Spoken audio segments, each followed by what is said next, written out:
Russia Ukraine যুদ্ধ পেরিয়ে গেছে ৩ বছর। হাজার হাজার সেনা নিহত, শহর পরিণত হয়েছে ধ্বংসস্তূপে, আর কোটি কোটি মানুষ হয়েছে বাস্তুচ্যুত। কিন্তু এবার যুদ্ধের দৃশ্যপট বদলাতে যাচ্ছে। ইউক্রেনের সেনাপ্রধান জেনারেল আলেকজান্ডার সাইরেস্কি সরাসরি ঘোষণা করেছেন, রাশিয়ার ২ প্রদেশ কুরেস্ক এবং বেলগোরেদে হামলা হবে এবং সেগুলো দখল নেওয়া হবে। একেবারে সীমান্ত ঘেঁষা এই অঞ্চল দুটি, যা রাশিয়ার মূল ভূখণ্ডের অংশ, এবার যুদ্ধের নতুন কেন্দ্রবিন্দু হতে চলেছে। টেলিগ্রামে দেয়া এক বিবৃতিতে জেনারেল সাইরেস্কি বলেন, প্রেসিডেন্ট জেলেনস্কির সঙ্গে আলোচনা করেই এই সিদ্ধান্ত নেওয়া হয়েছে। খুব শিগগিরই অভিযান শুরু হবে।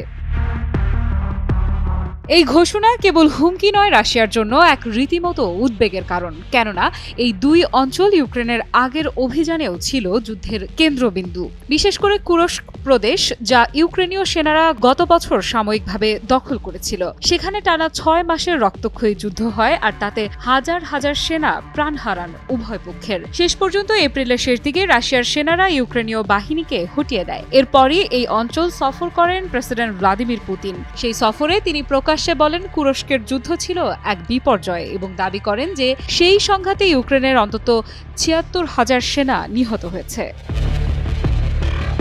এই ঘোষণার পর থেকেই রুশ সেনাবাহিনীতে কিছুটা স্বস্তি ফিরেছিল, কিন্তু জেনারেল সাইরেস্কির সাম্প্রতিক ঘোষণায় স্পষ্ট হয়ে গেছে ইউক্রেন থেমে নেই। যুদ্ধবিরতি, শান্তি আলোচনা বা কূটনীতি, এসব এখন ইউক্রেনের কাছে কাগজে কলমে মাত্র।